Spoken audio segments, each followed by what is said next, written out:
जय हिंद साथियों, स्वागत है आपका अंक अकादमी 2.0 पर। मैं अजय विश्वा। जैसे कि आपको पता है कि हमारा जो कि चल रहा था जियोग्राफी का, यानी क्लास 10 का जियोग्राफी, जो कि पहला चैप्टर जो कि संसाधन और विकास चल रहा था। मेरा जो टॉपिक रहेगा भूमि निम्नीकरण और संरक्षण के उपाय। तो भूमि निम्नीकरण और संरक्षण के उपाय क्या हैं, इसके बारे में हम चर्चा करेंगे आज। तो भूमि भूमि निम्नीकरण और संसाधन के उपाय में जो है, उसमें से सबसे पहले जो कि पता है आपको कि भूमि संरक्षण जो है कि हमारे पूर्वज करते आए हैं, जिनका उपयोग हम करते हैं। हमें भोजन, मकान और कपड़े की अपनी पूर्ति आवश्यक जितनी भी अपनी पूर्ति होती है, उसकी आवश्यकता लगभग 95% जो है भूमि से ही प्राप्त होती है। ऐसे यानी कि भूमि जो है हमारे सबसे महत्वपूर्ण संसाधन है। जो हमारी ज़मीन है, मृदा है, भूमि, वो हमारे जो है कि सबसे महत्वपूर्ण संसाधन है। क्योंकि इसका जो उपाय है, इसका जो संरक्षण हमारे पूर्वज ही करते चले आए हैं। और लगभग जो है कि 95% से ज़्यादा मात्रा में भूमि से ही प्राप्त होती है सारी आवश्यकताएं। इस समय जो कि भारत में लगभग 13 करोड़ हेक्टेयर भूमि निम्नीकरण है निम्नीकृत है, जिसमें से लगभग 28% जो है कि वनों के अंतर्गत आता है। यानी किसके अंतर्गत आता है, इसमें लिख दे रहा हूँ, जो कि 28% हमारे वनों के अंतर्गत आता है।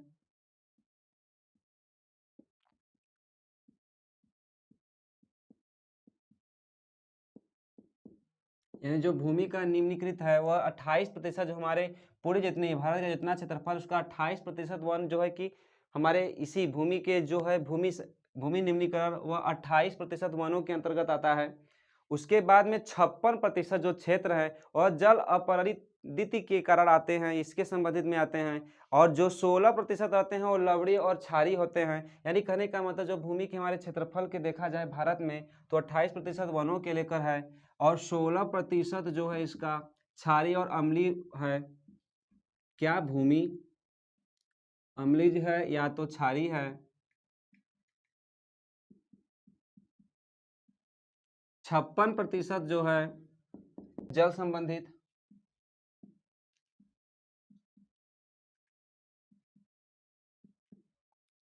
ये हमारे क्षेत्र हैं। ये सब 28% जो क्षेत्र हैं वो वनों के लिए आते हैं। 16% हमारे अम्लीय क्षारी है, यानी सब ये क्षेत्र हैं किसके, भूमि के ही जो है कि हमारे क्षेत्र हैं। और यहाँ पे खनन, इसमें हमको देखने को मिलेगा जो है कि खनन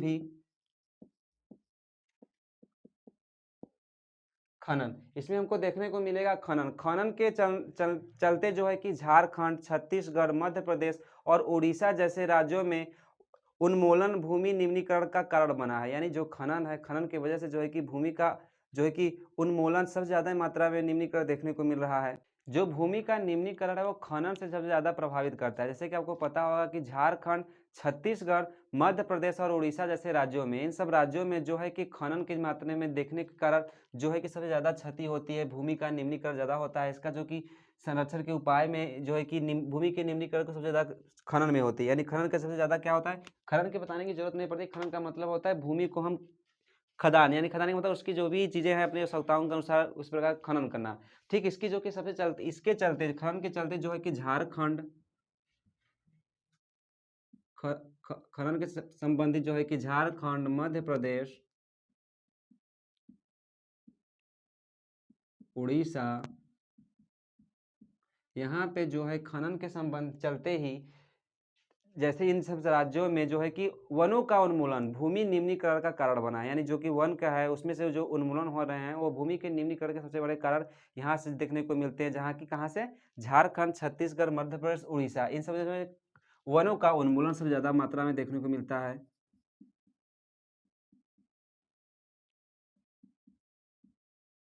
जिससे हमारा जो है कि भूमि निम्नीकरण पर विशेष प्रभाव डालता है। और उसके बाद में अगर देखा जाए, सबसे ज़्यादा दूसरा सबसे बड़ा कारण होता है जो अति पशुचारण का होता है। अति अति पशुचारण की वजह से भी देखने को हमको मिलता है जो है कि भूमि का निम्नीकरण। जैसे को पता है कि गुजरात हो गया, राजस्थान हो गया, मध्य प्रदेश हो गया और महाराष्ट्र के अति पशुचारण भूमि के निम्नीकरण के सब जो है चीज़ें हैं, बहुत महत्वपूर्ण कारण निभाते हैं, बहुत मुख्य कारण हैं, जो कि सबसे मात्रा में देखने को मिला है। यानी खनन तो होता ही है इसके किसके हमें भूमि निम्नीकरण के लेके, लेकिन सबसे बड़ा है पशुचारण, अति पशुचारण, अति पशुचारण। यहाँ पे जो मात्रा में देखा जाता है जहाँ पे अधिक यानी अधिक मात्रा में जो पशुओं को चराया जाता है, चराना का मतलब कि उसको छोड़ दिया जाता है अति, इसीलिए जो है अति पशु चारण देखने को मिलता है। किस किस राज्यों में? गुजरात हो गया और उसके बाद राजस्थान हो गया, मध्य प्रदेश हो गया, गुजरात हो गया, मध्य प्रदेश, राजस्थान, यहाँ पर हमें जो है कि देखने को मिलता है सबसे ज़्यादा अति पशुचारण। ये भी जो है कि भूमि निम्नीकरण और उसके संसाधन के सबसे ज़्यादा हमारा जो है कि मुख्य कारण निभाते हैं। ये सब जो हमारे हैं मुख्य कारण बता रहा हूँ। यानी इतनी मात्रा में जो है कि इसका वनों के क्षेत्रों में देखने को मिलता है, जो कि 16% हमारे यहाँ अम्लीय देखने को मिलता है। और जो खनन है ये भी हमारे इसकी भूमि निम्नीकरण की सबसे बड़ी जो है कि कारण देखने को मिलता है। यह अति पशुचारण के भी ज़्यादा मात्रा में देखा है, जैसे गुजरात हो गया, राजस्थान क्षेत्रों में हो गया, मध्य प्रदेश हो गया, महाराष्ट्र के क्षेत्रों में हो गया। इन सब क्षेत्रों में जो है कि ज़्यादा मात्रा में पशु की चरण होती है, जिसकी वजह से जो है कि निम्नीकरण का मुख्य कारण बन जाता है।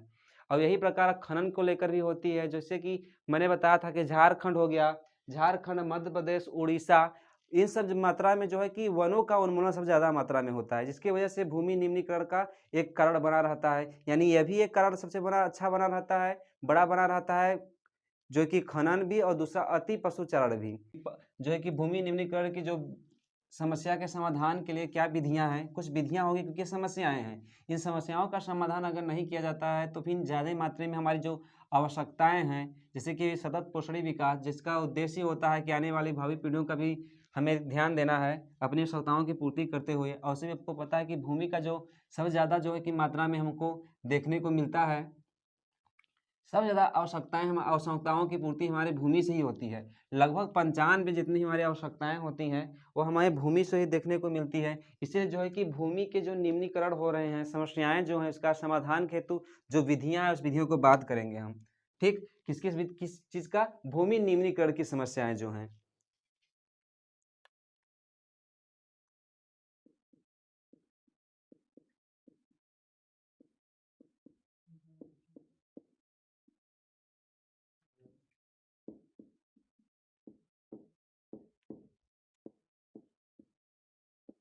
भूमि निम्नीकरण, जो कि भूमि निम्नीकरण की जो समस्या है उसके समाधान की जो विधियां हैं।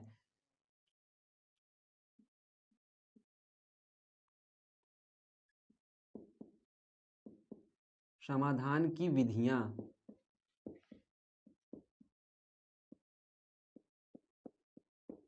ठीक। ये जो है कि भूमि निम्नीकरण की समस्या जो है उस समस्याओं को दूर करने के लिए मैंने कारण बताया था, खनन था, पशुचारण था, यानी अत्यधिक पशुचारण जो है उसे को कमियों को दूर किया जा सकता है। सिंपल सी बात है, उसको सबसे ज़्यादा है जो कि वृक्षारोपण हम करें, चारागाहों का उचित प्रबंधन किया जाए, जिससे कुछ तरह के कुछ हद तक जो है कि इसमें मदद देखने को मिलेगी, इसमें भूमि निम्नीकरण में देखने को मिलेगी। दूसरा, अगर कारण से देखा जाए तो मृदा के कटाव को रोक दिया जाए। जैसे खनन, जैसे मैंने पहले बताया था, कारण था हमारे पास, यानी जब हमारे पास कारण आ गया तो उसकी समस्या ज़ाहिर-सी बात है निकल जाएगी। तो हमारा कारण था पशुचारक सबसे ज़्यादा मात्रा में, तो इसलिए हमें उस प्रकार से करना पड़ेगा, यानी पशुचारकों को उचित प्रबंध करना पड़ेगा। और उसके बाद अगर दूसरा देखा जाए तो जो कि मृदा का कटाव हो रहा है, जैसे ज़्यादा मात्रा में खनन हो रही है, अति मात्रा में खनन हो रही है, तो उसको क्या करना पड़ेगा? उसको रोकना पड़ेगा। तो मृदा के कटाव को रोकने के लिए हम जो है कि झाड़ियाँ लगाएँ, मेड़बंदी करें, ये सब चीज़ें जो हैं भूमि निम्नीकरण की समस्याओं को समाधान करने की विधियाँ में से एक हैं। तो जैसे कि मैं इसको भी छोटा-छोटा करके लिख दे रहा हूँ ताकि आपको समझने में आसानी हो। इसका सबसे पहला अगर कारण देखा जाए तो हम यही कर सकते हैं कि हमारा जो है कि वनों का रोपण, यानी कि वृक्षारोपण कर सकते हैं, वनारोपण कर सकते हैं। तो वृक्षारोपण ही कल किया जाए पहले। वृक्षारोपण, वृक्षारोपण करके कर सकते हैं हम, जो कि चा चारागाहों को का बनाकर उचित प्रबंध करके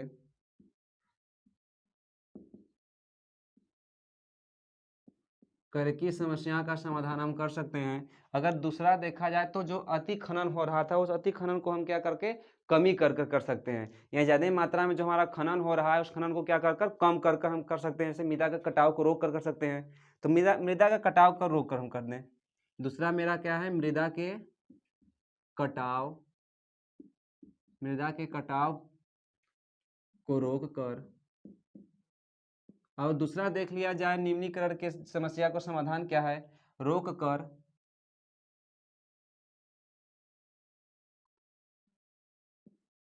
मृदा के कटाव को रोक कर, कैसे कटाव को रोक सकते हैं हम, या तो हम वृक्षारोपण कर रहे हैं यानी झाड़ियाँ लगा दें, यानी जैसे हमारे पास अगर मेड़ हैं, इस प्रकार से हमारे खेत हैं, ठीक, इस प्रकार से अगर इसको कटाव को रोका जाए, क्योंकि ज़्यादा मात्रा में अगर मान लीजिए साइड में अगर हमारे नालियाँ हैं, नहरें हैं, इसको जल्दी जल्दी से जो है कि मिट्टी का कटाव बह जाते हैं एक स्थान से, तो इसको रोकने के लिए हम क्या कर सकते हैं कि हम यहाँ पर जो है कि झाड़ियाँ लगा दें, झाड़ी चीज़ें लगा दें, तो मेड़बंदी सही ढंग से कर दें। तो वही यहाँ पे हम लिख सकते हैं कि वृक्षों का मृदा के कटाव को रोककर या तो हम झाड़ियां लगा दें या तो मेड़बंदी कर दें। तो इस प्रकार से कर सकते हैं, झाड़ियों द्वारा या तो हम मेड़बंदी द्वारा।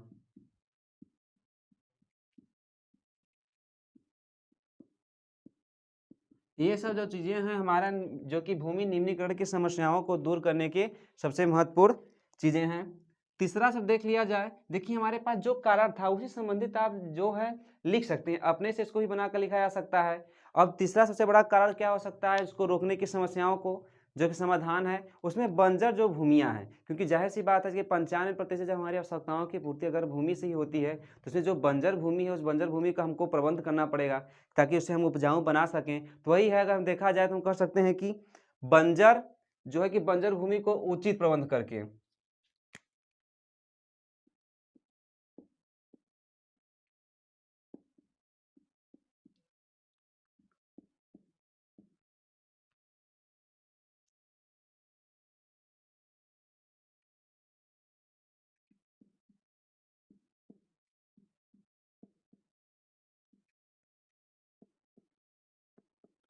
ये सब चीज़ें जो हैं हमारे भूमि निम्नीकरण की समस्याओं का समाधान की कुछ विधियां हैं।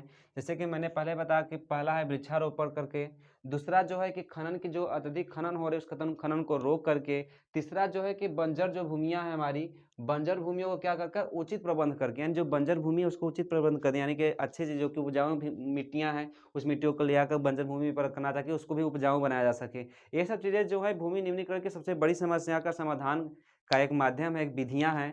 अब आते हैं सबसे बड़ा है मृदा संरक्षण, मृदा संसाधन, पहले मृदा संरक्षण को समझने से पहले मृदा संसाधन समझ लिया कि मृदा संसाधन है क्या। यह भी भूमि संबंधित है, लेकिन मृदा संसाधन क्या है इसके बारे में थोड़ा सा और चर्चा करेंगे तो अच्छा रहेगा ज़्यादा डिटेल में। ठीक, अब देख लेते हैं मृदा संसाधन।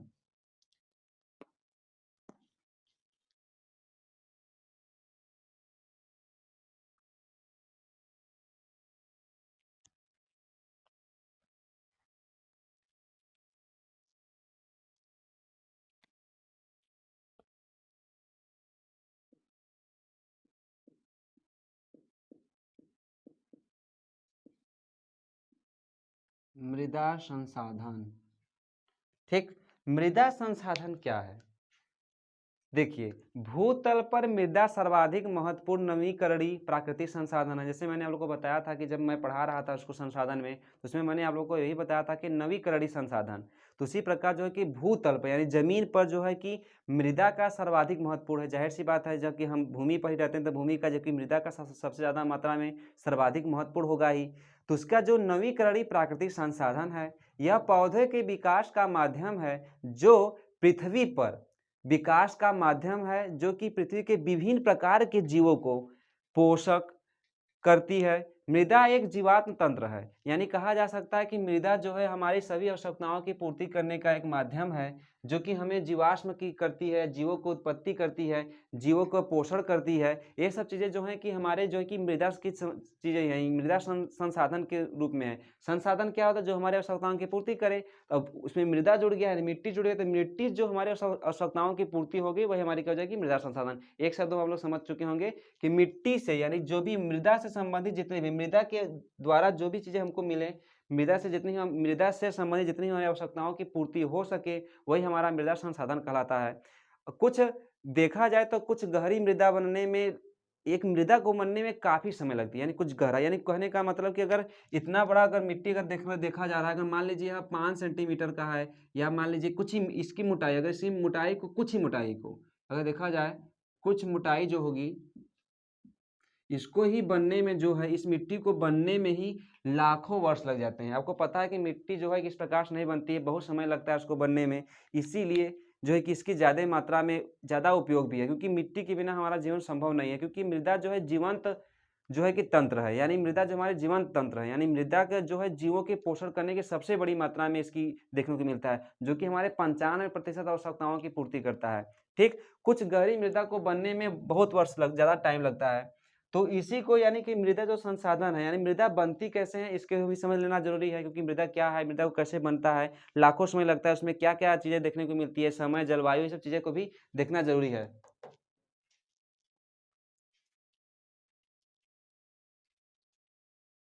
एक मृदा संसाधन जो है कि मृदा का हमने उपयोग तो समझ लिया, मृदा को कैसे बनता है, यानी छोटा सा, यानी छोटा अगर मिट्टी का अगर टुकड़ा का देखा जाए तो मिट्टी के जो टुकड़े की इतनी मोटाई है, इसको बनने में लाखों समय लग जाते हैं, लाखों करोड़ों वर्ष लग जाते हैं। मृदा बनने की प्रक्रिया को देखना बहुत जरूरी है, क्योंकि छोटी सी चीजें जब मिट्टी बनने में बहुत समय लग जाता है, तो मृदा को बनने की प्रक्रिया क्या, देखिए मैं एक छोटा सा तरीके से बताऊंगा, नोटेड पॉइंट बताऊंगा, इसके बारे में चर्चा आगे हम करेंगे, क्योंकि टॉपिक में हमारा है मृदा बनने की प्रक्रिया, तो उसमें हम चर्चा करेंगे। लेकिन पहले छोटा सा समझ लेते हैं कि मृदा जो है कि मृदा को बनने की क्या क्या आवश्यकता होती है, कितना समय लगता है, क्या होती है इसकी चीजें में, यानी मिट्टी कैसे बनती है, इसके बारे में समझना जरूरी है। क्योंकि मृदा संरक्षण के बारे में जब पढ़ रहे हैं, मृदा संसाधन जब पढ़ रहे हैं, तो मृदा को जानना बहुत जरूरी है कि मृदा बनती कैसे है। तो चलते हैं मृदा बनती कैसे, उसके बारे में चर्चा कर लेते हैं।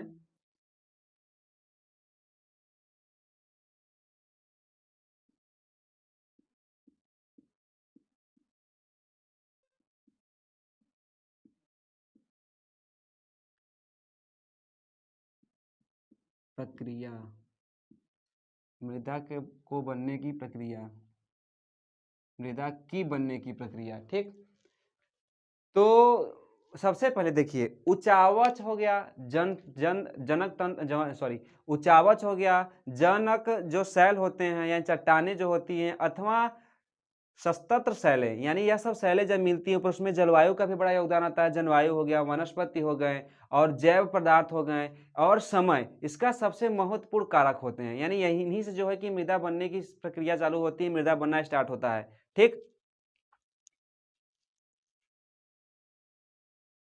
सबसे पहले इसमें क्या देखने को मिलता है मृदा को बनने में, उचावच,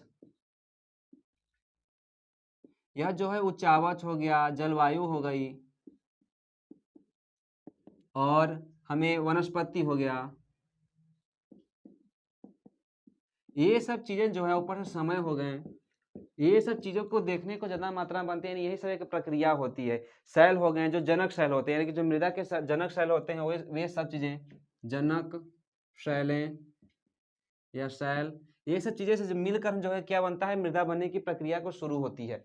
यानी चीजें अगर देखा जाए तो जो है कि प्रकृति में अनेक तत्व, जैसे तापमान हो गया, परिवर्तन हो गया, तापमान परिवर्तन, बह जो है कि जल की क्रिया, पवन हो गया, हिम नदी हो गई, अपघटन हो गए, क्रियाएं हो गई, सम्मिलित रूप से मृदा बनने की प्रक्रिया का योगदान होता है। यानी कि सबका यह बारी बारी से योगदान होता है। जैसे कोई काम करने के लिए बड़ा कोई काम होता है, उसमें बहुत लोगों की आवश्यकता पड़ती है, योगदान देते हैं, तो वह कार्य सफल हो पाता है।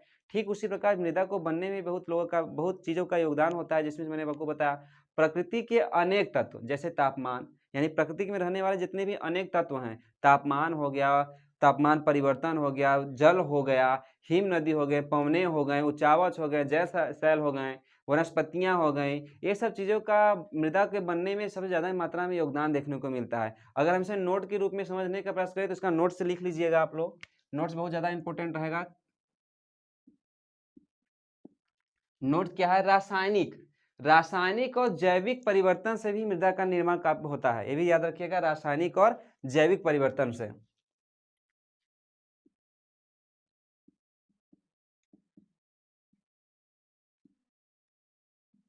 रासायनिक और जैविक,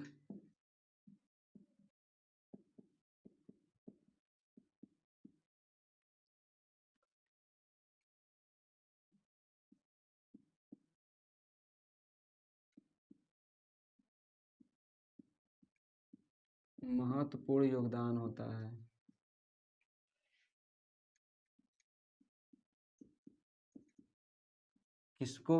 किसमें योगदान रहता है, मृदा को बनाने में।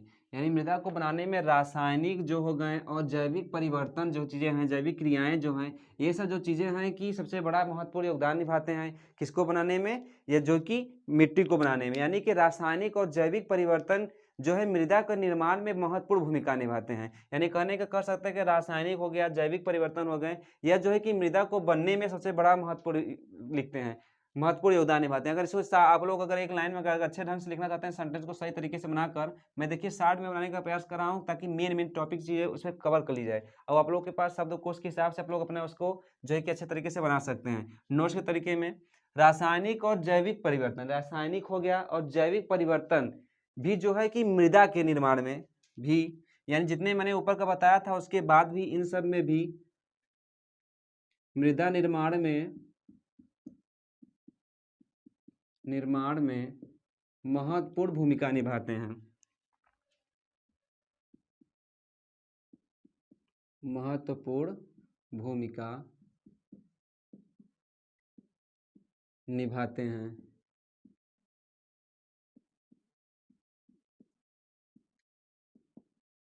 ठीक, ये जो है कि नोट्स बना लीजिएगा, यह नोट है कि यह सब जो कि उच्चावच हो गया, जलवायु हो गया, वनस्पति हो गया, समय हो गया, जनक शैल हो गए, इन सब के बावजूद भी जो कि पवने हो गई, हिम नदियाँ हो गई, क्या कहते हैं घटक हो गए, जो भी है अपरदन हो गए, ये सब चीज़ें जो होने के बावजूद भी रासायनिक और जो है कि जैविक परिवर्तन भी, ये भी जो है कि उनके काफ़ी अच्छा महत्वपूर्ण आपकी भूमिका निभाते हैं मृदा को बनने में। ठीक, ये भी समझते रहिएगा। मिट्टी देखिए, इसमें थोड़ा सा समझ लेना बहुत जरूरी है। जो मिट्टी है सबसे प्रमुख संसाधन है, यानी मिट्टी, जैसे मैं हमेशा कहता था कि भूमि जो है, मिट्टी जो है सबसे प्रमुख संसाधन है। यह पेड़ पौधों की वृद्धि हो गया या उसके विकास में सबसे ज़्यादा मात्रा में सहयोग प्रदान करती है। यानी कहने का मतलब कि अगर पौधे को देखा जाए, मृदा को देखा, फसलों को देखा जाए, जो चीज़ें हैं विकास के देखा जाए, उसकी वृद्धि को लेकर देखा जाए, तो इसमें सबसे ज़्यादा मात्रा में जो है कि हमें मिट्टी का सबसे ज़्यादा प्रमुख देखने को मिलता है संसाधन। यानी कि जो कि मिट्टी जो हमारे लिए सबसे ज़्यादा इंपॉर्टेंट है, सबसे ज़्यादा अच्छे संसाधन में से एक है। इसका बहुत ज़्यादा उपयोग है और इसका बहुत पौधों के लेकर, वृद्धि के लेकर ज़्यादा मात्रा में सहयोग होता है। ठीक, इतना भी समझते रहिएगा। अब देखिए, जो चीज़ें मैंने आप लोग को बताया था उसे लेक्चर और शार्ट में तरीके में समझने का प्रयास करते हैं। अब हम इसे स्टेप बाय स्टेप नोट्स के बनाते चलेंगे ताकि आपको आसानी हो। इसको नोट्स बना लेंगे तो रिपीट होने में आसानी रहेगी। जैसे मैंने आप लोग को उच्चावच और जलवायु के बारे में बताया था। अब जो है कि मृदा को नियंत्रित करने वाले जितने भी कारक हैं, या जो मृदा को नियंत्रित करते हैं बनाने में, उसको बिगाड़ने में, यानी सब चीज़ें में जो नियंत्रित करते हैं, उसके लिए क्या क्या कारक हैं, उस कारक को हम बारी बारी से समझेंगे। मृदा नियंत्रण को, इसमें हेडिंग बना लीजिएगा आप लोग, जो है कि मृदा निर्माण की नियंत्रित करने वाले कारक। ठीक, मृदा निर्माण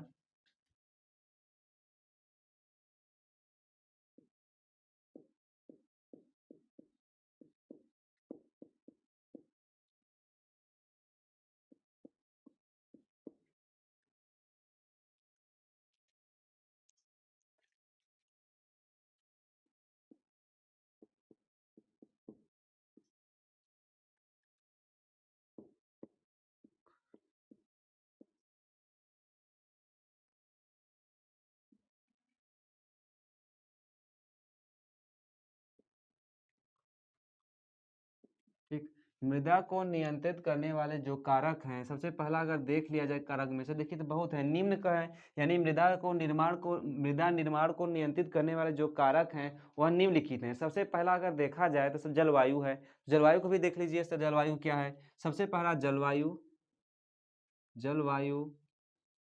दूसरे में देखा जाए तो जलवायु होने के बाद में आपका सबसे ज़्यादा इम्पोर्टेंट जो है कि जलवायु के बाद है मूल शैलों की प्रकृति, यानी जैसे कि जो जनक शैल थे, मूल शैलों की प्रकृति,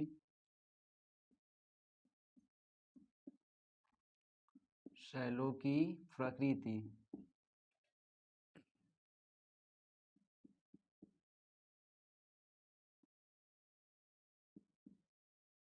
ये भी जो है।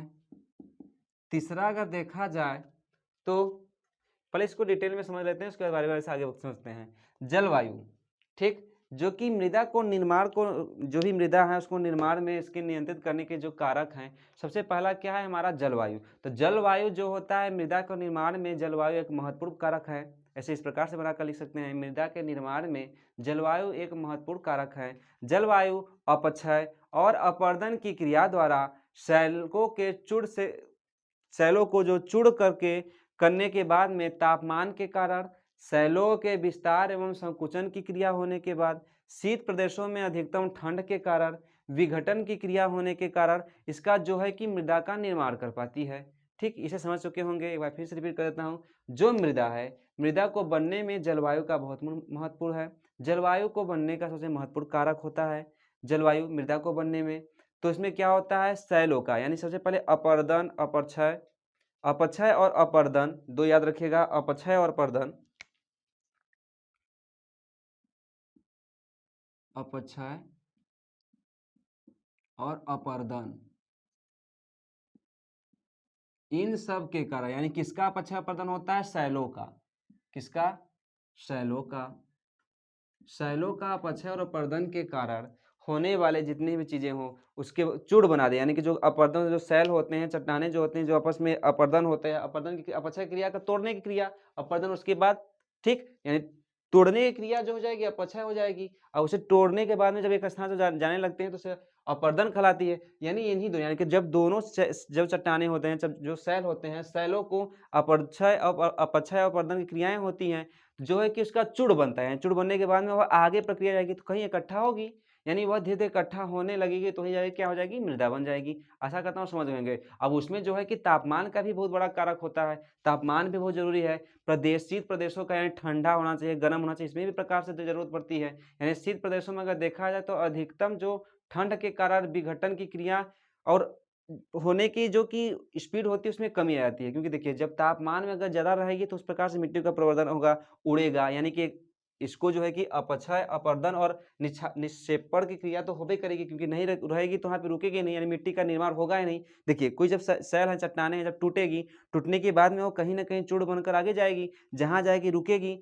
अगर ठंडी प्रदेश में देखें, यानी जो शीत प्रदेश होते हैं वहाँ पे अधिक ठंड होती है, जाहिर सी बात है, अगर शीत प्रदेश में ठंड रहेगी तो वहाँ पे जो है कि यह क्रियाएं जो है कि बहुत कम मात्रा देखने को मिलती है, यानी कि जहाँ की मृदा को देखने को बहुत कम मिलती है। जैसे देखिए हिमालय को देख लीजिए, हिमालय पे ज़्यादा मात्रा में ठंड पड़ती है, इसलिए मिट्टी को देखने को नहीं मिल पाती है। अगर वहीं पर तापमान अधिक रहता तो वहाँ पे अपक्षय अपर्दन की क्रियाएं होती, तो एकत्रित होकर कहीं ना कहीं एकत्रित होती, यानी जलवायु जो है कि मृदा को निर्माण में नियंत्रित करने का सबसे बड़ा कारक है। ठीक, इतना आशा करता हूँ समझ चुके होंगे आप लोग। ये सब जो है कि बहुत इंपॉर्टेंट चीजें हैं, अपर्दन और अपक्षय क्रियाएं में के द्वारा ही जो कि शैलों का अपर्दन और अपक्षय और पर्दन की क्रिया होती है। यह क्रिया जो है कि एकत्रित होती है कहीं ना कहीं निक्षेपित होकर, जो है निक्षेपित होती है तो उसमें जो कि तापमान का प्रभाव पड़ता है, जलवायु का प्रभाव पड़ता है, तो जलवायु के प्रभाव के कारण से जो है कि मृदा का उत्पत्ति हो जाती है, मृदा का निर्माण होने लगता है। ठीक, दूसरा जो है मूल शैलों की प्रकृति, जैसे मैंने बस बताया कि शैलों से ही मिट्टी बनने का प्रारंभ होती है, तो मृदा का निर्माण जो है शैलों के टूटने से, जाहिर सी बात है वही चीज है। जैसे मान लीजिएगा कोई हमारे पास शैल या चट्टान है, शैल का मतलब चट्टान समझिएगा, ठीक, जो शैल होते हैं इसको चट्टान समझ लीजिएगा, आसानी होगी। शैल जो है यह जो है चट्टान, यानी मान लीजिए दो चट्टान हो गए, अगर देखा है दो चट्टाने, जब दो चट्टाने आपस में टकराती हैं, जब टकराने के बाद यहाँ पे जब क्षय होगा धीरे धीरे, तो यही जो है कि एकत्रित होने लगे कहीं, जब एकत्रित होने लगती है तो वहीं पर क्या होती है, मिट्टी का होती है, जो कि मिट्टी का निर्माण होना प्रारंभ हो जाता है। ठीक, देखिए जो कि मूल शैल है, शैल मतलब जैसे मान लीजिए ज्वालामुखी, अगर ज्वालामुखी जब हमारा फटती है तो आपको पता है पर्वतों पे ही रहती है, इसलिए मान लीजिए ज्वालामुखी अगर हमारा उत्पन्न हो रही है, ये वहाँ से निकल रही हैं, जब एक किनारे से निकलती हैं, इसकी क्रिया क्या होती है, क्या होता है, आगे हम लोग पढ़ेंगे उसके बारे में, मिट्टी में जब पढ़ाने लगेंगे तो जब बाहर निकलती है, जब चट्टाने बाहर आते हैं, बाहर आने के बाद एकत्रित होने लगते हैं, एकत्रित हो जाएंगे तो यही जो मिट्टी का निर्माण हो जाती है। ठीक, इसे समझ लीजिएगा, दो शैलों के जो चूड़ों से होता है, शैलों को टूटने से भी होता है मिट्टी का निर्माण, उसमें जलवायु का भी बहुत ज़्यादा मात्रा में उसका प्रभाव देखने को मिलता है, और जो है कि मूल शैलों की प्रकृति का भी। अगर तीसरा भी सबसे बड़ा कारण जो है उसका शैलों को, यानी कि मृदा को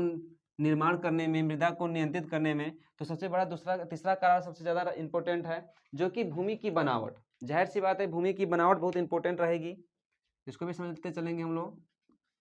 भूमि की बनावट, ठीक, भूमि की बनावट से भी जो है कि मृदा को नियंत्रित करती है। जाहिर सी बात है कि देखिए मिट्टी के बनावट में भूमि का बनावट भी बहुत प्रभाव डालती है। यह पृथ्वी के सतह पर, यानी पृथ्वी जो है पृथ्वी के सतह पर ढालू होती है, और वर्षा की जल भूमि के ऊपरी सतह को, यानी जो कि वर्षा की जल होती है भूमि के ऊपरी सतह को क्या करती है, पोषक तत्वों की अपने साथ बहा कर ले जाती है, समस्त समतल भूमि पर एकत्रित कर देती है, यानी समझने का प्रयास करेगा। इसे हम एक चित्र के माध्यम से समझने का प्रयास करेंगे। जैसे मान लीजिए पर्वत होगी, ठीक, यहाँ पे जब वर्षा के जब बारिश होती है तो यहाँ जो है कि कटाव करती है, यानी अपक्षय अपर्दन, यानी वही क्रियाएं देखिए होती रहेगी, अपक्षय अपर्दन क्रियाएं हमेशा साथ चलेगी। ठीक, जब इस प्रकार टूट कर निक्षेपित होने का यानी कि अपर्दन होती है और एकत्रित होकर यानी जहाँ पर समतल भूमि हो, समतल भूमि जाकर एकत्रित होने लगती है, जो यहाँ पे एकत्रित होगी वहीं पे क्या हो जाएगा, हमारी भूमि का हो जाएगा।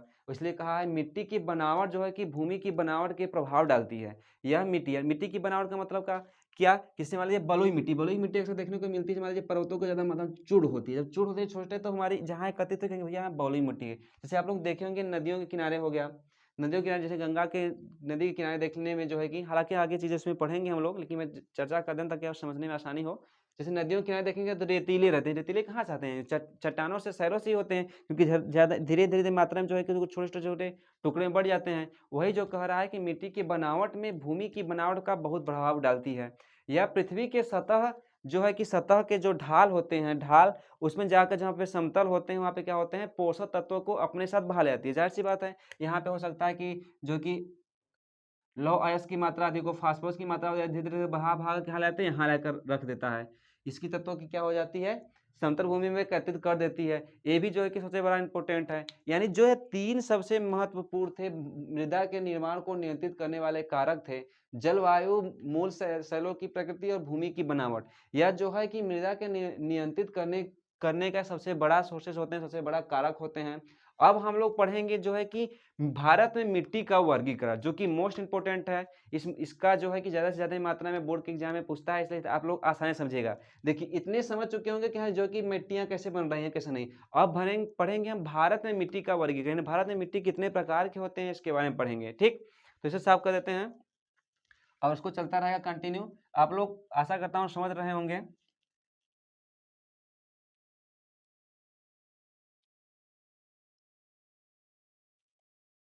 अब हम पढ़ेंगे भारत में मिट्टी का वर्गीकरण, यानी भारत में मिट्टी कितने प्रकार का देखने को मिलता है। अगर देखा जाए तो भारत में जो मिट्टी है अनेक प्रकार की पाई जाती है, पर सामान्यतः हम सिर्फ 6 ही को पढ़ेंगे जो कि आपके सिलेबस में है। 6 मिट्टियों के बारे में हम पढ़ेंगे केवल। संसाधन और विकास में हमारी मिट्टी बहुत इंपॉर्टेंट है, यानी जो है टॉपिक है मोस्ट इंपॉर्टेंट है भारत में मिट्टी का जो वर्गीकरण है, ठीक।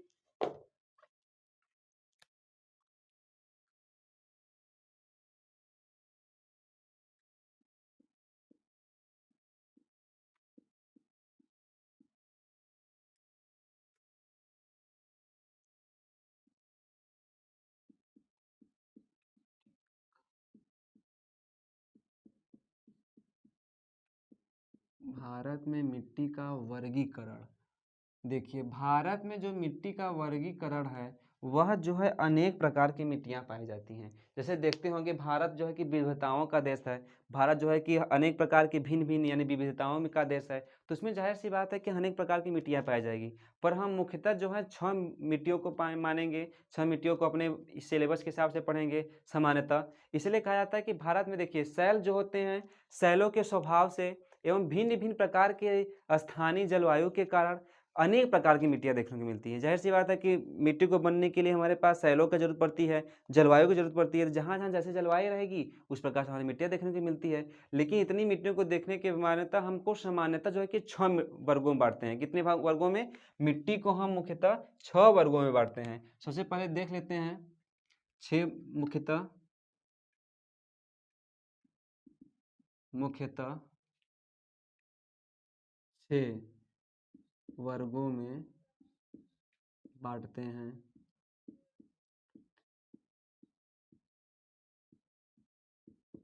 ठीक, सबसे पहला देख लिया जाए पर्वतीय मिट्टी। लिखते चल रहा हूँ, आप लोग समझने का प्रयास करते पहला चलिए है पर्वतीय मिट्टी। पर्वतीय मिट्टी, ठीक। दूसरा देखिए पर्वतीय मिट्टी या जो कि पर्वतों से, इसके बारे में हम चर्चा बार-बार करते हैं। पहले हम जो कि 6 के 6 बात कर दे रहे हैं, लिख दे रहे हैं, उसके बाद हम बारी-बारी से सबका चर्चा करेंगे क्योंकि ये बहुत ज़्यादा इंपॉर्टेंट चीज़ें हैं, ठीक। पर्वतीय मिट्टी के बाद है जलोढ़ मिट्टी।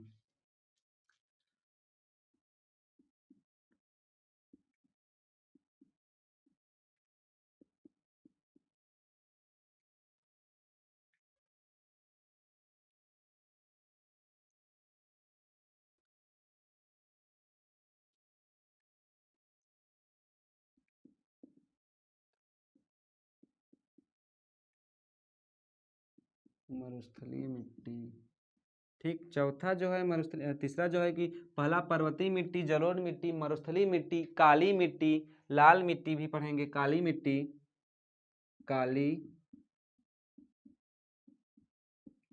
मिट्टी। पांचवा है लाल या पीली मिट्टी,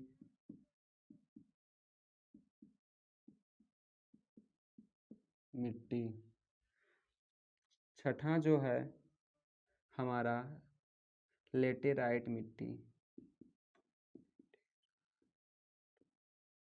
लेटेराइट मिट्टी।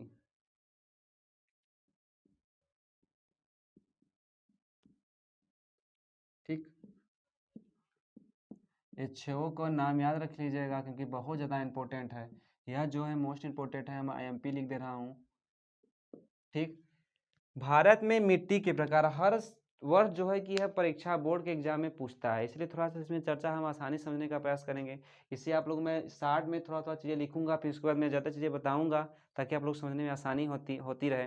तो पर्वतीय मिट्टी, ठीक, पर्वतीय मिट्टी जो होती है, पर्वतीय मिट्टी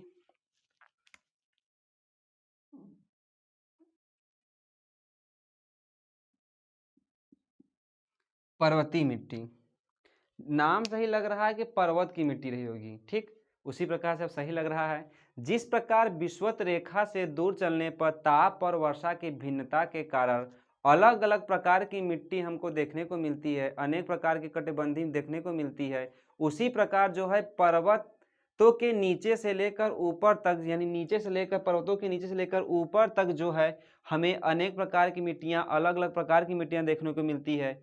ठीक, जहां पर कई प्रकार की मिट्टियां देखने को मिलती है, जैसे मान लीजिए कि नीचे की मिट्टी अलग रहेगी, ऊपर की मिट्टी अलग, यानी कि समझे मैंने जो कि पर्वतों की उसकी जो चीजें हैं, यानी पर्वतीय मिट्टी जो पर्वत के संबंधी है, पर्वत के आसपास जितनी भी मिट्टियां देखने को मिलती हैं जो पर्वत से बनकर आई हैं और उसके आसपास की जो मिट्टियां रहें वह पर्वतीय मिट्टी के अंतर्गत आती हैं। इतना समझ गए होंगे। ठीक, अब आसपास की चीजें को हो गई। अब जो है कि भारत में देखिए, ये भी समझते रहेंगे जो कि भारत में कितनी मात्रा में, कितने क्षेत्रफल में, कितने हेक्टेयर पे, इस प्रकार समझने की, यानी इसका देखा जाए तो भारत में जो है लगभग 2 करोड़ हेक्टेयर क्षेत्र पर पर्वतीय मिट्टियां का विस्तार देखने को मिलता है। यानी भारत में अगर हम देखा जाए पर्वतीय मिट्टियों का, तो पर्वतीय मिट्टी जो का 2 करोड़, किसमें, भारत में 2 करोड़ हेक्टेयर, 2 करोड़ हेक्टेयर मिट्टी का, यानी कि पर्वतीय मिट्टी का या मृदा का जो विस्तार देखने को मिलता है। कहाँ, भारत में। भारत में लगभग 2 करोड़, यहाँ लगभग लगा लीजिएगा, लगभग 2 करोड़ हेक्टेयर पर जो कि पर्वतीय मिट्टी को देखने का हमको मिलता है, विस्तार देखने को मिलता है। अर्थात अगर हम कह सकते हैं कि पर्वत के आसपास, जैसे मैंने आपको पहले ही बताया, पर्वत के आसपास जो है पाई जाने वाली मिट्टी पर्वतीय मिट्टी कहलाती है। यानी पर्वत जो होंगे, पर्वत के आसपास चीजें, जैसे कि अगर हिमालय हो गया तो हिमालय के आसपास जितनी भी हमें स्थान देखने को मिलेगी वहां पर क्या कहलाएगी, पर्वतीय मिट्टी कहलाएगी। और यह मिट्टी जो है कि भारत में लगभग 2 करोड़ हेक्टेयर का मृदा का विस्तार करती है, मिट्टी का विस्तार करती है, इतना क्षेत्रफल है उसका, छेकती है, घेरती है। ठीक, अब जो है कि हिमालय के अगर देख लिया जाए, हिमालय के पर्वतीय भाग में नवीन पथरेरी हो गया या तो चूना युक्त मिट्टियां देखने को मिलती है हमको, यानी सब चीजें जो है कि पर्वत के आसपास देखने को हमको मिलती है। ठीक, अब चलते हैं दूसरा, यानी इसको फिर रिपीट कर देते हैं। जो पर्वतीय मिट्टी होती है वह पर्वत के आसपास की मिट्टी पाई जाती है, जो कि भारत में लगभग 2 करोड़ हेक्टेयर के क्षेत्रफल में इसका विस्तार है।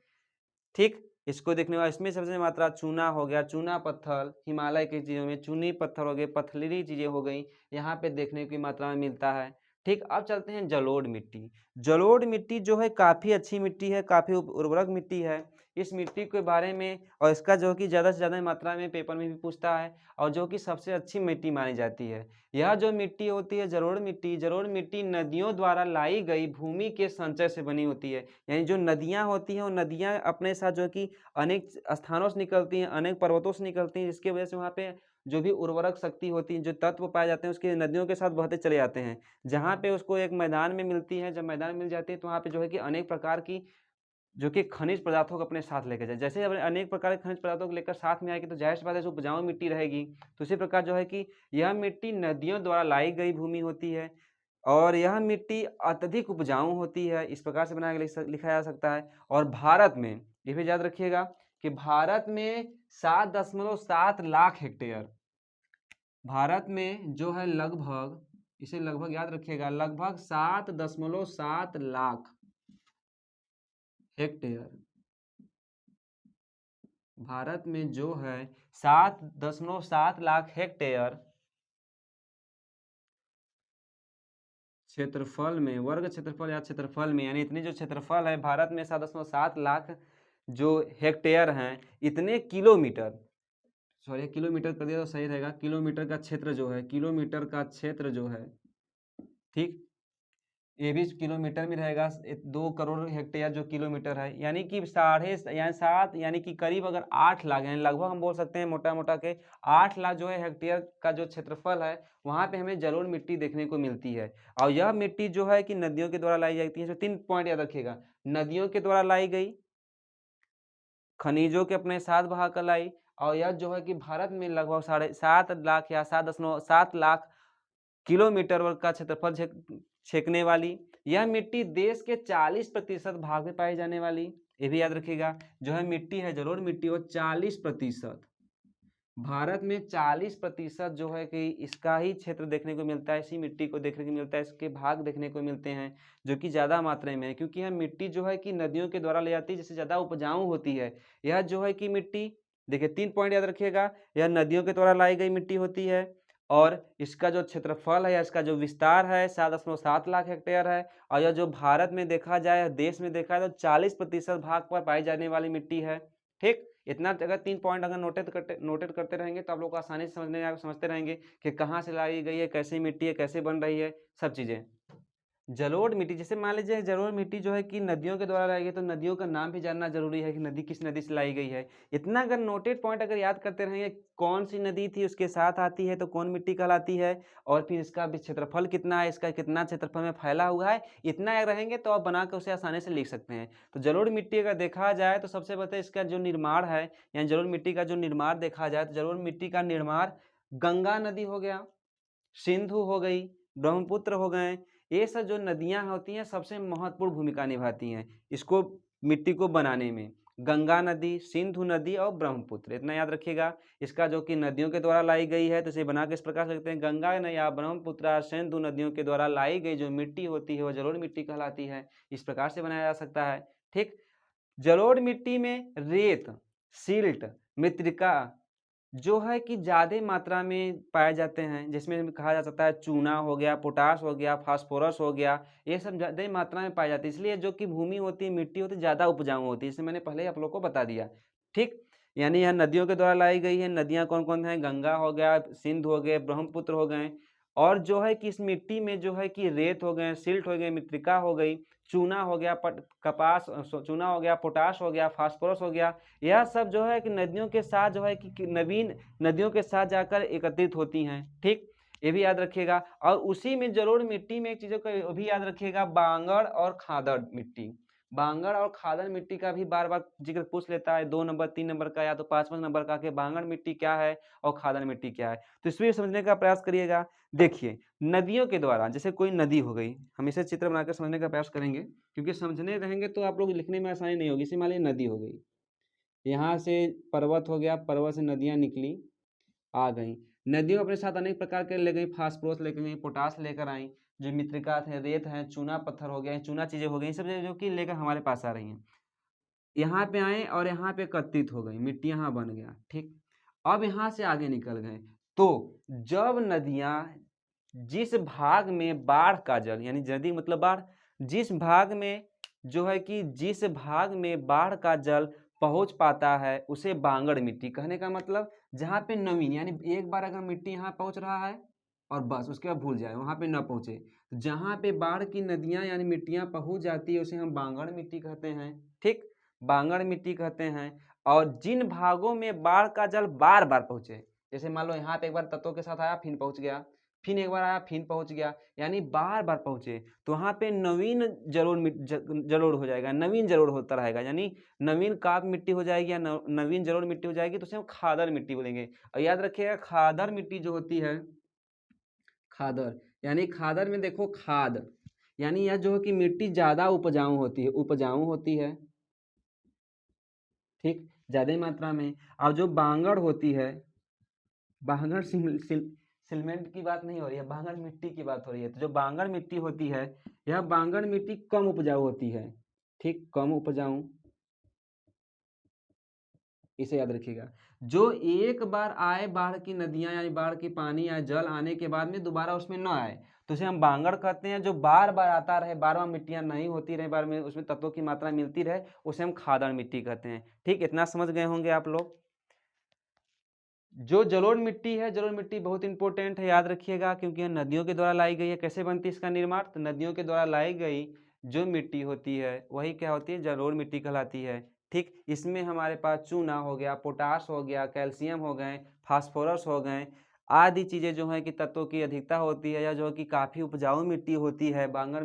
ठीक, और बांगड़ क्या होता है, खादड़ क्या होता है? बांगड़ वह मिट्टी होती है या उस भाग पर जहाँ पे जल की मात्रा अधिक मात्रा में पहुँच जाती है, वही बांगड़ कहलाती है। यहाँ जल पहुँच जाए, यानी बाढ़ की जल पहुँच जाए, बस एक बार पहुँचे। अब खादड़ में क्या होता है? बार बार पहुँचे। खादड़ जो है कि ज़्यादा उपजाऊ होती है बांगड़ की अपेक्षा में।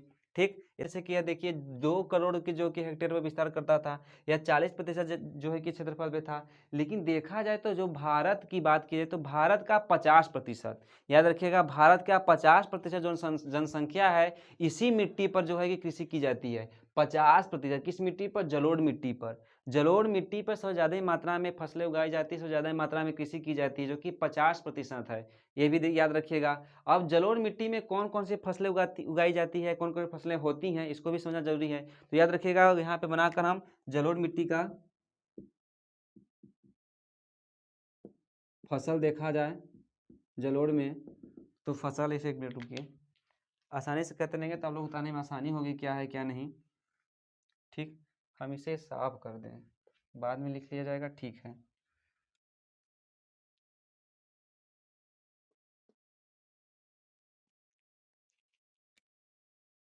फसल देखा जाए,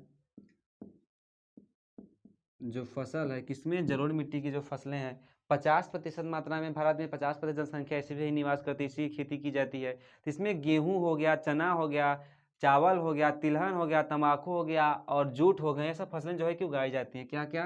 गेहूं, गेहूं, चावल, कपास, गन्ना, ठीक, आदि फसलें क्या होती हैं? उगाई जाती हैं।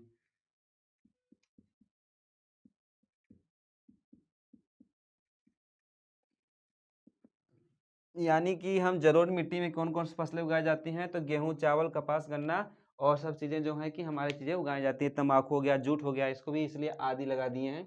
समझते रहिएगा कि क्या क्या जो है कि उपजाऊ, यानी कहने का मतलब यहाँ पे संभवतः सभी प्रकार की फसलें हमको देखने को मिलती हैं। क्यों? क्योंकि इसमें जो है कि ज़्यादा मात्रा में खनिज पदार्थ होता है, ज़्यादा उपजाऊ होती है, इसलिए सभी प्रकार की फसलें हमको यहाँ पे देखने को मिलती है। ठीक, इतना समझ गए होंगे। इसका क्षेत्रफल कितना है, कितने कौन कौन से तत्व पाए जाते हैं, कौन से नदियों के द्वारा लाया गया है, और जो कि कौन कौन से फसलें उगाई जाती हैं। तो ठीक, अगला जो हमारा था मरुस्थली मिट्टी, यानी मरुस्थली मिट्टी, जैसे नाम से लग रहा है मरुस्थल। तीसरा क्या था हमारा? मरुस्थली मिट्टी, मरुस्थली मिट्टी।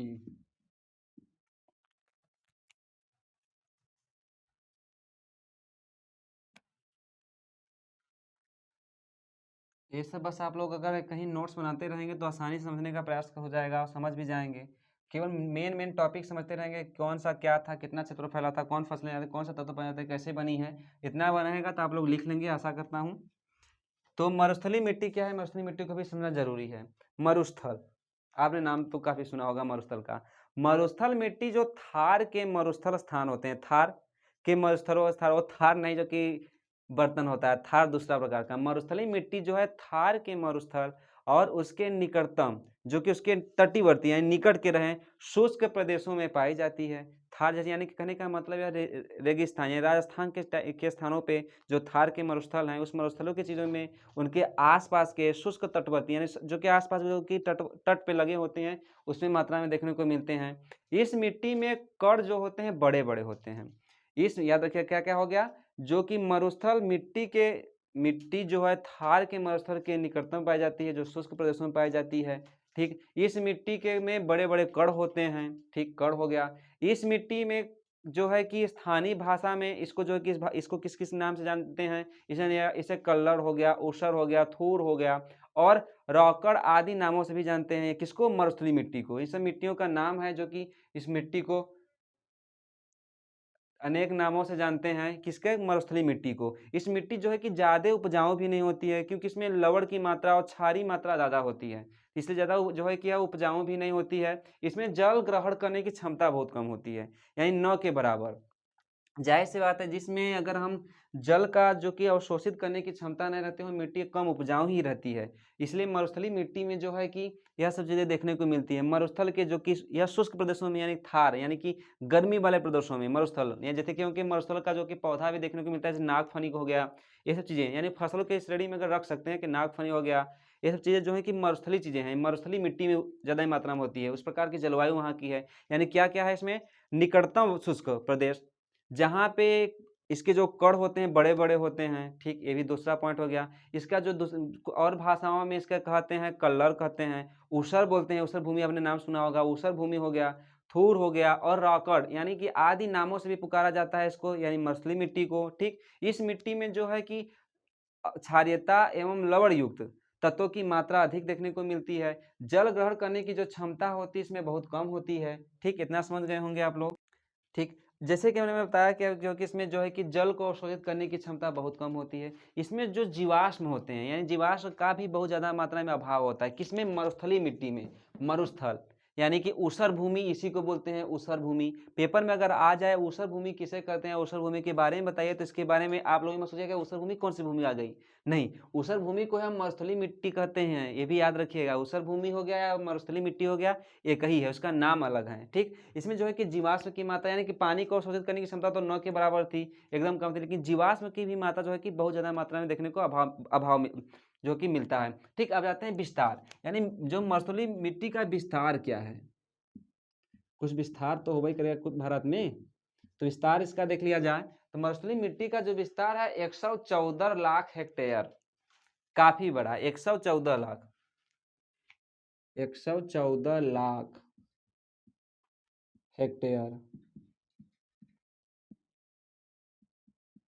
हेक्टेयर किलोमीटर का क्षेत्र जो है यह ऊसर भूमि लेती है, या मरुस्थलीय मिट्टी या मरुस्थलीय मृदा लेती है। 114 लाख हेक्टेयर का। ठीक, इस मिट्टी के जो कण होते हैं वो संगठित नहीं रह पाते हैं। कण, जाहिर सी बात है, जो कण बड़े बड़े होते हैं संगठित नहीं हो पाते हैं। जब पवनें आती हैं, वायु आता है, हवा आता है, जैसे तेजी से एक स्थान दूसरे स्थान पर उड़ा ले जाता है।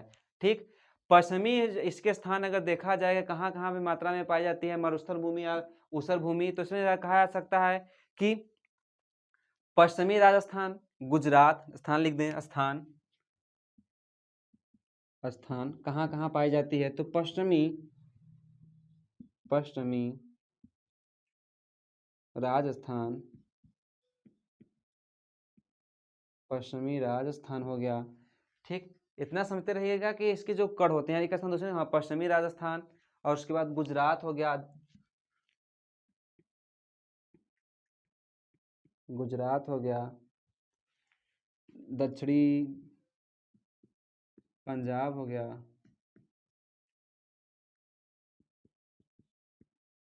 ये सब स्थानों पे जो है कि क्या हमको देखने को मिलता है मरुस्थलीय मिट्टी। 114 लाख वर्ग किलो जो कि इसका क्षेत्रफल है, 114 लाख हेक्टेयर वर्ग किलोमीटर में इसका क्षेत्रफल में फैला हुआ है मरुस्थलीय भूमि। इसमें जो है कि हमको स्थान देखने को मिलता है, कहाँ कहाँ होता है, तो पश्चिमी राजस्थान हो गया, गुजरात हो गया, दक्षिण पंजाब में हो गया। यहाँ पे जो है कि हमें देखने को मिलती है इसके प्रस्ताव जो कि विस्तार यानी फैलाव।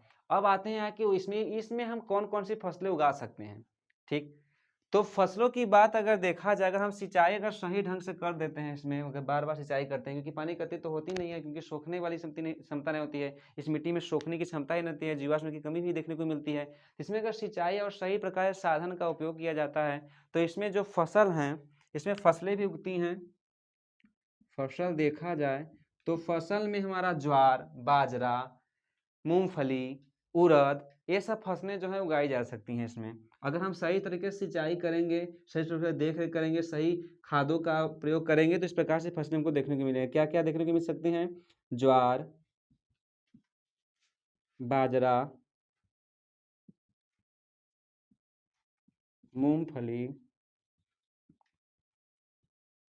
उड़द, ये सब जो फसलें हैं हमको देखने को मिलती हैं, ये आदि जो भी फसलें हैं हमें मरुस्थल भूमि में या ऊसर भूमि में देखने को मिलती है। ठीक, इसमें जो है कि हम अगर सही तरीके से काम करते करेंगे तब, नहीं तो इसमें जो है कि फसलें जो है कि सही प्रकार से अंकुरित नहीं हो पाएंगी, सही प्रकार से फसलों का जो है कि पैदावार नहीं हो पाएगा। इतना समझ गए होंगे। इसका क्षेत्रफल क्या था, कैसे बना है, क्या है, इसका क्षेत्रफल कितना फैला, इसमें कौन कौन सी फसल पाई जाती है, इसमें जो है कि तत्वों की कमी पाई जाती है, जलों को शोषित करने की क्षमता बहुत कम होती है। ये सब चीज़ें आप लोग समझ चुके होंगे। तो ठीक, अब अगला जो आता है काली मिट्टी, जो कि काफ़ी इंपॉर्टेंट मिट्टी है। कौन सी मिट्टी? काली मिट्टी। चौथा देखा जाए तो काली मिट्टी।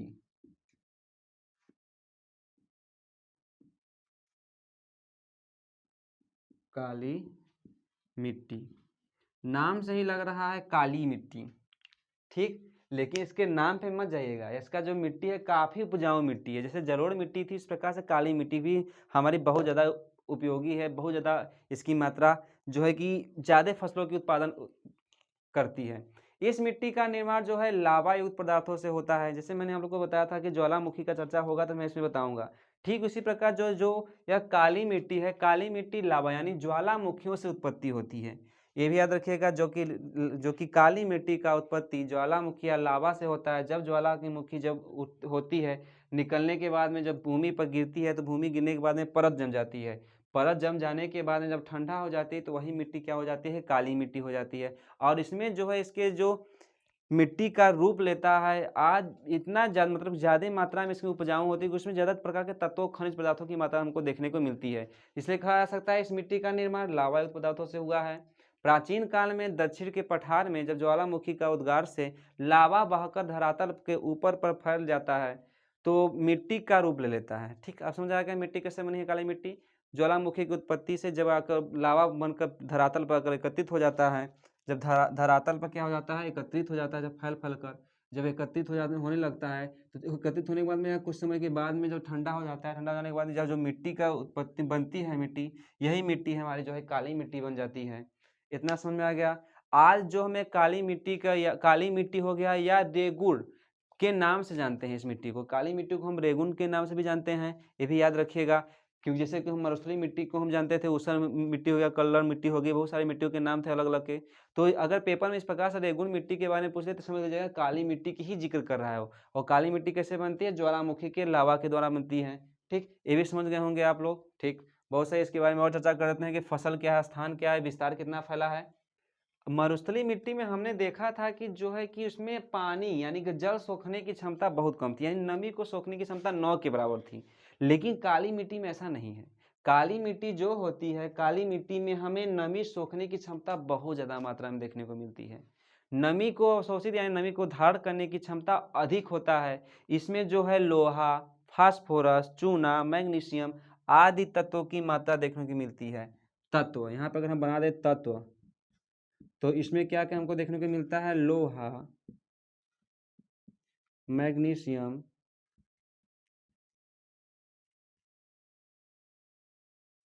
लोहा, मैग्नीशियम और फास्फोरस, चूना,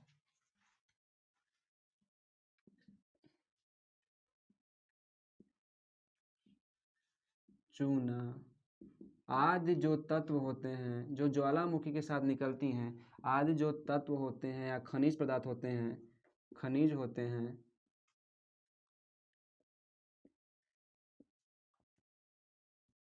यह जो है इसी से चीज़ें से निकलती है। इसीलिए यहाँ पे ज़्यादा ही मात्रा में हमको देखने को मिलता है। ठीक, इसे ऊपर कर देते हैं ताकि आसानी से समझ में आए। इसे आप नोट कर लिए होंगे। यानी जो काली मिट्टी है उसकी उत्पत्ति कैसे होती है? ज्वालामुखी से होती है। इसमें जो है कि नमी की सोखने की क्षमता अधिक होती है। जबकि अगर अंतर पूछ लिया जाए, मरुस्थल मिट्टी और काली मिट्टी में लिख सकते हैं, इसमें जो कि नमी की सोखने की क्षमता नहीं होती है, इसमें होती है। इस प्रकार से आप बना सकते हैं। इसमें जो है कि काली मिट्टी हमें लोहा, मैग्नीशियम, फास्फोरस और हो गया चूना, एल्युमिनियम, जीवाश्म के तत्व अधिक मात्रा में देखने को मिलता है। ठीक, इसका विस्तार देख लेते हैं हम। काली मिट्टी का विस्तार हम ऊपर लिख दे रहे हैं।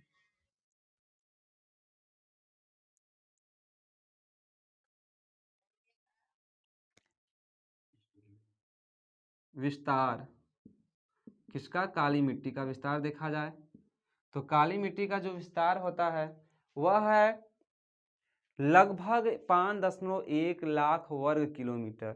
लगभग कितना है? लगभग 5.1 लाख वर्ग किलोमीटर। ठीक, ये जो है वर्ग किलोमीटर, इतने जो है कि हमें काली मिट्टी को देखने को मिलता है, इसका विस्तार है। अब देख लेते हैं स्थान कहाँ कहाँ पाई जाती है, उसके बाद फसल देखेंगे। स्थान देख लिया जाएगा तो स्थान कहाँ कहाँ पर होता है। काली मिट्टी का जो स्थान है ज़्यादातर ज़्यादा मात्रा जहाँ पे जो है कि ज्वालामुखी आती है, जैसे महाराष्ट्र हो गया और हो गया दक्षिण मध्य प्रदेश के क्षेत्र हो गए, पठार भाग हो गया, यानी सब ये सब जो पठारी भागे हैं यहाँ पे हमें देखने को मिलता है। हम लिख लेते हैं महाराष्ट्र।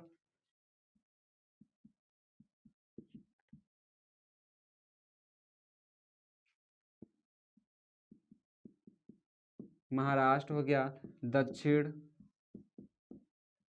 दक्षिणी पठार हो गए, दक्षिणी मध्य प्रदेश, ये सब स्थान जो हैं पे जहाँ पे काली मिट्टी की मात्रा देखने को ज़्यादा मिलती है। ठीक, इसके फसल देख लिया जाए तो कपास की खेती सबसे ज़्यादा मात्रा में होती है। वैसे तो होने के लिए तो सभी फसलें इसमें देखने को मिलते हैं, लेकिन कपास की जो है सबसे ज़्यादा मात्रा खेती होती है। पेपर में पूछ सकता है कपास की खेती के लिए कौन सी मिट्टी सबसे ज़्यादा लाभदायक होती है, सर्वाधिक बोई जाती है, तो याद रखिएगा काली मिट्टी।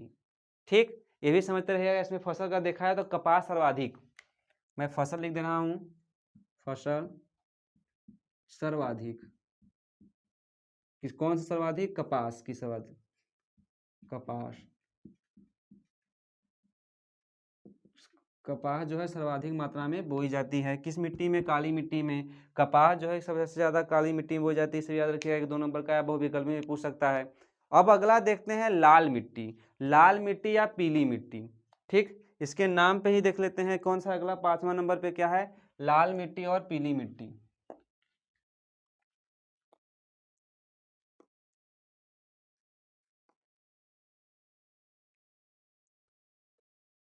पांचवा जो है हमारा लाल मिट्टी।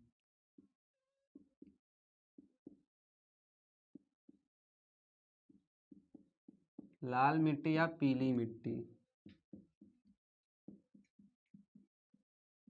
ठीक, देखिए लाल मिट्टी और पीली मिट्टी क्या होती है। देखिए इसमें जो है लोहे का अंश ज़्यादा देखने को मिलता है।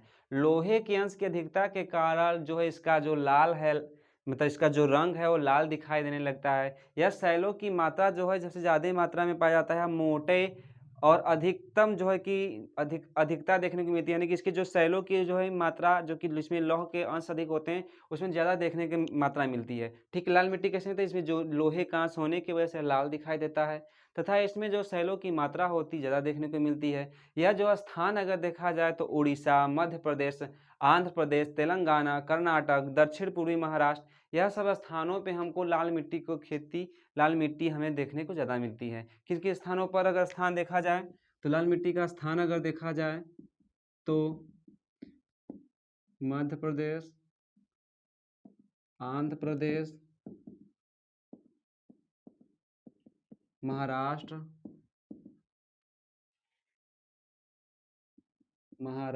कर्नाटक आदि जो प्रदेश हैं, ऐसे प्रदेशों में हमको लाल मिट्टी ज़्यादा देखने को मिलती है। लाल मिट्टी कैसे कैसे बनती है? या जो सैलों के होते हैं जिसमें लोहे की मात्रा, जो कि लोहे का अंश ज़्यादा होता है, इस प्रकार से लाल मिट्टी बन जाती है। ठीक, इसका स्थान भी हो गया। अब इसके फसल देख लेते हैं, इसमें कौन कौन से फसलें उगाई जाती है। जो यह मिट्टी होती है इसके मध्य प्रदेश, आंध्र प्रदेश में स्थानों पे जो ज़्यादा से ज़्यादा मात्रा फसलों को देखा है, इसमें जो है कि मिट्टी ज़्यादा उपजाऊ नहीं होती। जिस प्रकार से जलोढ़ मिट्टी से ज़्यादा थी, काली मिट्टी थी, इस प्रकार से मिट्टी में कम प्रकार के इसमें जो सी वही जो होती है जो कि नमी की मात्रा ज़्यादा, क्योंकि यह जो कि हल्के लाल रंग यानी कि जो कि लोहे के तत्वों की मात्रा अधिक होती है इसलिए। ठीक, तो अब दूसरा जब देख लेते हैं जो कि छठा है, जो कि ज़्यादा इंपॉर्टेंट है, लेटेराइट मिट्टी। ठीक, छठा कौन सा है? लेटेराइट मिट्टी।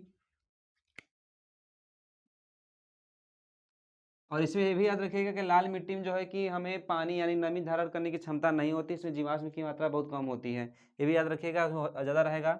अब आते हैं लेटेराइट मिट्टी, देख लेते हैं लेटेराइट मिट्टी। ठीक, यह लास्ट मिट्टी है लेटेराइट मिट्टी। लेटेराइट मिट्टी जो है यह ग्रीक भाषा का एक शब्द है। जो लेटेराइट है, लेटेराइट जो क्या है, ग्रीक भाषा का क्या है, एक शब्द है, जिसका मतलब होता है लेटर, जिसका अर्थ होता है ईट। यानी लेटेराइट जो है ग्रीक भाषा का शब्द है जिसका अर्थ होता है लेटर। लेटर का मतलब होता है, अर्थ होता है क्या, ईटा। ठीक, ईटा। इसका निर्माण उष्णकटिबंधीय तथा उष्णकटिबंधीय जलवायु क्षेत्र के आर्द्र एवं शुष्क ऋतुओं के कारण हुआ है। और यह जो है कि अनेक कारणों से इनका उत्पत्ति होती है। यह मृदा जो है तो गहरी और अम्लीय, या इसका जो पीएच मान है वह जो है कि 0.6 से देखने को मिलता है, यानी अम्लीयता ज़्यादा होती है। इसके पोषक तत्वों की भारी मात्रा में कमी देखने को मिलती है। यह कंकड़, पथरीली अधिक मात्रा में पाए जाते हैं। यानी कहने का मतलब जो लेटेराइट मिट्टी है, लेटेराइट मिट्टी है, लेटेराइट मिट्टी का अर्थ ही होता है, लेटर शब्द से लेके गया है कि जो है कि हमारे ग्रीक भाषा का लेटर शब्द से उत्पत्ति हुई है। लेटर का तो होता है ईटा, ईटा यानी कि देख रहे होंगे कंकड़ पत्थर टाइप में। उसका जो निर्माण है वह उष्णकटिबंधीय तथा उष्णकटिबंधीय जलवायु के क्षेत्र से हुआ है, जो कि आर्द्र और शुष्क होते हैं, ऋतुएं होती हैं, उसके बाद इसका निर्माण हुआ है। इसमें जो है कि मृदा जो है, यहाँ जो मृदा है, यह मृदा में गहरी और अम्लीयता ज़्यादा देखने को मिलती है। ठीक, और जो कि पोषक तत्वों की भारी मात्रा में कमी होती है। इसमें जो कंकड़ और पत्थर अधिक मात्रा में देखने को मिलता है। अगर देखा जाए तो जो कि इस तत्व में सबसे मात्रा में अभाव को देखा जाए तो मैग्नीशियम, नाइट्रोजन, चूना, इस सब तत्वों का ज़्यादा ही मात्रा में अभाव देखने को हमको मिलता है लेटेराइट मिट्टी में। यह मिट्टी उतना जो कि फसलों के लिए लाभदायक नहीं होती है, क्योंकि इसकी जो फसल होते हैं उतने सही तरीके से नहीं हो पाते हैं, क्योंकि इसमें जो है कि कंकड़ी पत्थरें होती हैं। लेकिन कुछ फसलें जो होती हैं इसमें हमारे उपयोगी हो जाते हैं। ठीक, तो इसका अगर स्थान को अगर हम देख लिया जाए तो यह जो उड़ीसा हो गया, इसके स्थान जो हो गए उड़ीसा हो गए, और एमपी हो गया यानी मध्य प्रदेश हो गए, यहाँ पे इसकी मात्रा देखने को मिलती है इस मिट्टी की। ठीक, अब आशा करता हूँ कि भारत में पाए जाने वाले जो 6 प्रकार के वर्गीकृत यानी वर्गीकृत किए थे हमारे मिट्टियाँ लगभग, जो कि मुख्यतः थे हमारे 6, उनके सभी के बारे में आप लोग समझ चुके होंगे। ठीक, तो आज के लिए बस इतना ही, फिर मिलते हैं जो है कि जियोग्राफी का नया जो है चैप्टर का, इस चैप्टर का कुछ बचा है, उस चैप्टर को कंप्लीट करते हुए नए चैप्टर को कल ही जो है कि कंप्लीट हो जाएगा। इसे जो है कि क्लास करते रहेगा आप, और इसे 1-2 बार जरूर रिपीट कर लीजिएगा ताकि आसानी हो पाए। ठीक, धन्यवाद।